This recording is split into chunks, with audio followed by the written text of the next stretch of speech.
Bom, agora nós vamos para o terceiro dia, né, dia 13 de julho, para continuarmos a nossa conversa com o doutor José Falo Neto sobre, deixa eu ver aqui, sobre o comportamento social, né, sobre a reprovação do meio, como ele diz. Eu voltei porque às vezes eu perco assim as palavras, às vezes eu esqueço, mas vamos lá.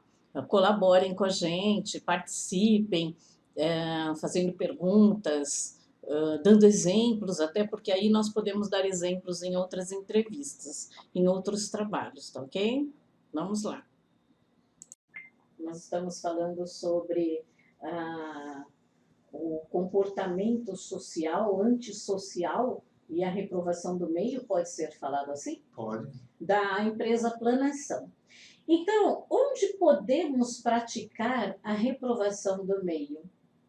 A reprovação do meio, Simplificando. sempre onde tiver comportamentos desregrados, comportamentos, vamos dizer assim, antissociais, né? E que não estão a cargo da polícia, que é a repressão do Estado, nem a cargo da justiça, que também é integrante dessa repressão do Estado, mas sim a cargo de todos nós. Sim, você disse assim para mim que a violência ela não pode ser tomada como sinônimo apenas de crime, porque tem outros comportamentos que são violentos, né, que são violências, mas não são criminalizados, que foi o que você falou na primeira parte, né? Sim. Aí nós falamos do comportamento antissocial. Qual o âmbito da atuação da planação que a empresa que oferece serviço de gestação, olha assim, gestão de conflitos, que foi foi o exemplo que você deu agora, ontem, dessa loja, né? Dessas lojas que um deles jogou na rua, né? Você atuou como uma gestão de conflitos junto com outras pessoas que moravam lá. Pode ser chamado assim? Pode, foi uma gestão de conflitos improvisada, né? Sim. Que requer alguma habilidade na abordagem, mas que não deve ser deixada de fazer. Hoje as pessoas, a pretexto de terem medo, e esse medo ele tem a sua procedência, ele de fato paralisa as boas ações, mas é justamente esse medo que tem que ser enfrentado no primeiro momento. Porque o medo faz parte do instinto animal.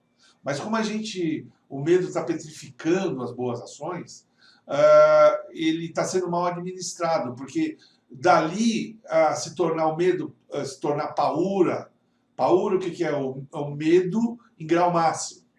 Nós estamos a um passo disso. E não é individual, é coletivo.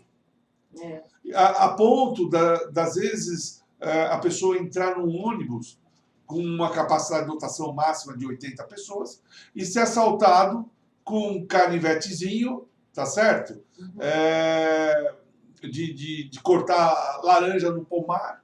Sim. E a pessoa assalta todo mundo, leva os pertences de todo mundo, sai olhando para trás e dando risada. Ainda debocha, porque ele conseguiu atravessar uma muralha de quase 100 pessoas que tinham medo daquele canivetinho. Então, sendo que todas aquelas 80 pessoas poderiam fazer com que ele saísse do ônibus sem nada, ou seja, a reprovação do meio tem que ser uma coisa conjunta, né? Nesse caso, a abordagem ainda é mais delicada, né, por se tratar de um crime. Sim. Não é um comportamento intempestivo. Sim. Não é? Mas o que eu quis chamar a atenção é que o crime tomou contornos dramáticos, não é? E ele está cada vez mais perto de todos nós, o que antes parecia algo distante, não é? E não nos demovia, agora não é mais, já está no seio da sociedade, portanto sentou no sofá da sala das nossas casas, não é? A ideia de chamar a atenção para esse caso, que é uma ação criminosa, que não é a matéria-prima, volto a dizer, nunca é demais, nós vamos ter que insistir, porque o condicionamento social chegou ao ponto de achar que violência é sinônimo de crime. E eu já demonstrei aqui, A por B, né, que o comportamento antissocial ele não é sinônimo de crime, ele não é sinônimo de contravenção penal, ele não é sinônimo de ato infracional, não é? Mas ele é violência. E como tal precisa ser combatido. E eu acho até que a violência que nos bate à porta sob a forma de comportamento antissocial, se tivesse um mecanismo de aferição da intensidade dessa violência, nós vamos chegar à conclusão que a soma das transgressões ela se iguala ou às vezes até superior à violência que se abate sobre nós sob a forma criminosa. Então olha o que eu estou falando. Hoje em dia você pode fazer o que você quiser desde que não seja crime. Não é bem isso. Não é bem assim. Tem todo um arco de comportamento humano, a gente chama de espectro, né? Que está se evidenciando na vida de todos nós, a ponto de impactar o PIB, a ponto de consumir boa parte da dotação orçamentária da Previdência Social, não é? Com auxílio acidente, auxílio doença, auxílio funeral e tratamento das pessoas que são lesadas pelo crime. Então, eu volto a dizer... Não, e também aquele bolsa que tem lá dos criminosos. Então, é o auxílio reclusão. Auxílio reclusão. Mas, veja, a tendência de falar de crime é tão grande que até eu que sei, estou aqui para falar de reprovação do meio, acabo resvalando para isso. Exatamente. Percebe? Então, a gente tem que se recondicionar e saber qual que é nosso papel no combate à violência. O nosso papel não é de repressão do Estado. Para isso tem a polícia e a justiça. Ninguém aqui de sã consciência vai sair correndo atrás de bandido na rua. Se para isso você tem a polícia militar, você tem a guarda municipal, né? Mas aquilo que não for crime é da nossa alçada. Tá. Percebe? Deixa eu falar uma coisa que você disse, eu estou lendo aqui algumas coisas que você mandou para mim, para a gente fazer um comentário, né? Alguns já foram comentados. Então, a aplanação se insere no âmbito do combate à violência, né? Diferenciando-se das demais empresas de segurança na medida em que não combate a violência sob a forma de crime. Nos especializamos em combater a violência sob a forma de comportamento antissocial, destacando ou distanciando-se das empresas convencionais de segurança vocacionadas que são em combater a violência sob a forma de crime ou contravenção as mais diversas. Mas aí isso você já falou, né? Eu quero destacar que tem muitas pessoas que desejariam enquadrar o nosso trabalho na área educacional. Sim. É um assunto que permeia várias disciplinas. Eu tenho até uma tendência de achar que também não é da área educacional, né? Porque a área educacional trabalha com a conscientização, com a amplitude de consciência das pessoas. Mas não entraria na área disciplinar? Não, entraria também, mas eu acho que está muito mais ligada, não é nem na área educacional e nem na área de segurança pública, né? Seria uma outra área tão vasta quanto qualquer uma dessas duas, só que é da ordem pública. Social? Ordem pública. Então, por exemplo, você vai lá na Praça Roosevelt, aqui no centro da cidade de São Paulo, né? Então, por falta de mictório, os homens urinam na rua. Sim. Não é? Você não pode fazer a reprovação do meio sem ter o que trocar com aquela pessoa que está consumando aquele comportamento desregrado, antissocial, né? Por quê? Porque a municipalidade, a Prefeitura de São Paulo, não colocou cabines químicas para que os homens, para que você pudesse abordar ele quando ele estivesse usando a rua, que é um espaço público, como um mictório, por exemplo, como um banheiro. mas tem banheiro em bares, restaurantes, a pessoa pode, inclusive no centro da cidade, por exemplo, é o que mais tem, né? Bares, Olha, bares e restaurantes. restaurantes, eles cobram 10. Ontem mesmo eu vi, tinha bares que cobrava 10, Para fazer xixi? outros R$ 5, desde que você não fosse cliente. Se você fosse cliente, Ah, sim. aí já estava incluído no preço. Então é uma forçação de barra, não é? E eles têm uma certa... Na verdade, eu nunca vi isso cobrar para ele. Cobra. Só na rodoviária. Você paga lá na Você rodoviária. pode ir por... Não só na rodoviária, que também é um espaço público onde você vai encontrar esse tipo de comportamento, né? Mas as praças e principalmente em dias de festividade. Ah, sim, aí sim. Percebe? Sim. Não é? Eu mesmo fui em festas juninas agora, no mês passado, e em bairros tidos como Nobre, em São Paulo, e que eu não tinha banheiro público. E eu também não ia fazer xixi nas calças. Passei da idade. Não é? E eu também, a não ser que eu tinha... A única justificativa que eu tinha era incontinência urinária. Eu pensei nisso se eu fosse abordar. Mas eu procurei o organizador da festa para perguntar cadê os banheiros químicos. Sim. E era uma festa bem organizada, só que não tinha banheiro químico.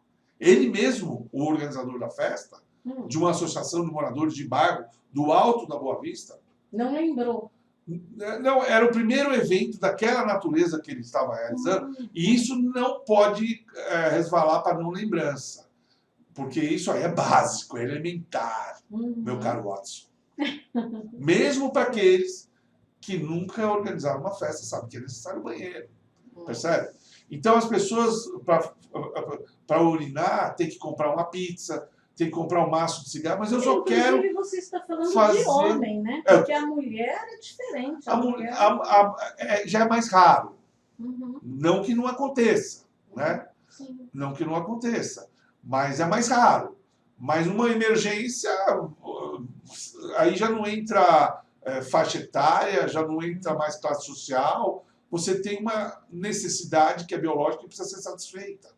Inclusive criança, por exemplo, mas só que criança as pessoas também colocam para fazer xixi em qualquer lugar, né? Pois é. Menina ou menino. Pois é. Então, teria que ter realmente, acho que na próxima festa ele vai lembrar. Mas o que eu quis dizer é o seguinte, vamos dizer que a prefeitura instituísse uma multa para o cidadão que se permitisse usar as vias públicas como banheiro. Sim. Então, ela deveria fazer isso, mas em troca, aí entra a troca, é importante, ela teria que falar, então, tá ali o banheiro químico, você não foi porque você não quis.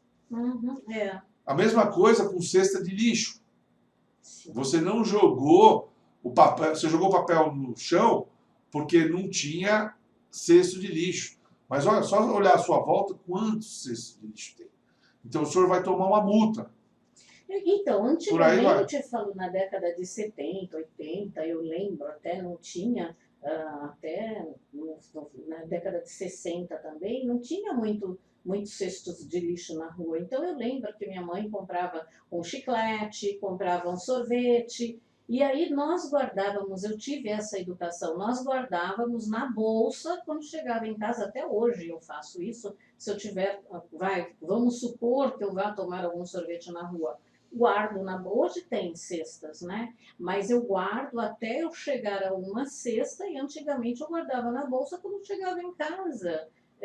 Jogava, é hábito isso, é uma questão de educação mesmo, né? Pois é, uma vez eu estava com a minha companheira, na época, e a gente estava, acho que era de sábado, né? Que tem aquela praça, que tem aquela feira de artesanato, na Benedito Calixto? Na Benedito Calixto. E a minha companheira, inadvertidamente, jogou o guardanapo dela no chão, uma bolinha de papel que ela tinha na mão. E nada do que ela não soubesse, saiu andando. Né? E não demorou muito, apareceu um camarada vindo do além, que eu não conhecia, por isso que eu brinco dizendo que era do além, e abordou ela, senhora, a senhora deixou cair isso aqui. Percebe? Isso é reprovação do meio. Exato. Mas o cara soube fazer a abordagem. Ele não chegou nervoso. Sim. Ele foi irônico até. Sim. E eu agradeci ele ter feito aquela abordagem, e ele foi soberano, ele soube se autodeterminar naquela situação, porque eu não precisei falar nada. Uhum. Ele disse por mim tudo que eu queria ter dito. Uhum. Percebe? A reprovação. Mas esse camarada, ele teve um impulso inicial de vencer o medo. Sim. Porque ele sabia que, às vezes, do nada, de um acontecimento banal, de um acontecimento irrisório, acaba em desavenças. Exato. Quando não em vítimas letais, né? Em E óbito. ele não teve medo de você, né? Ele não teve medo porque eu estava do lado, ele falou, Sim. e eu só olhei assim, também assim com aquele ar de sarcasmo, Uhum. né? Porque ele se precipitou. Ele foi mais rápido do que eu. Eu ia falar, mas estava aguardando o momento. Ele, pá, ele já viu, já aconteceu. Então, assim, hoje a gente sabe que das pequenas às grandes desavenças vão desaguar aonde? No judiciário. Uhum.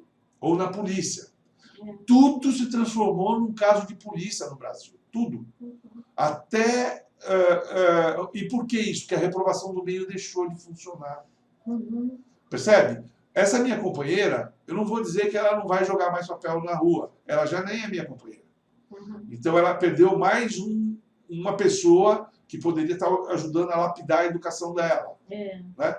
Ok? Eu não sei se ela vai voltar, mas eu tenho certeza que se ela jogar o papel no lixo, no chão, melhor dizendo, ela antes vai olhar e vai contar até 10. Uhum. E é para isso que funciona a reprovação do meio. A gente não tem garantia que se a reprovação do meio voltar a funcionar, que ela de fato, no final de um tempo, ao final e cabo de alguns anos, porque isso é uma proposta para médio e longo prazo, dentro e fora de casa, porque a natureza humana não dá salto. Os problemas de violência, não é à toa que chegaram nesse nível dramático, né? Eles foram se empilhando e, no caso da reprovação do meio, eles foram se empilhando e, além do empilhamento, tem o efeito cumulativo. Ou seja, isso vai demandar uma ação do tempo a médio e longo prazo para que esses condicionamentos errôneos e equivocados, se assim eu posso chamar, né? Eles voltem a seu estado de normalidade. Certo. E a gente não precisa esperar a repressão do Estado, na pessoa da polícia ou da justiça, para efetivar a reprovação do meio. O que a gente vai ter que vencer? No primeiro momento, o medo. E no segundo, se treinar para saber fazer a abordagem. Certo. Porque essa abordagem é mais fácil, né, em ambientes fechados do que, por exemplo, em corredores de passagem na rua. Certo. Vamos passar a próxima pergunta ou a próxima abordagem da planação para o dia seguinte? Vamos. Então tá.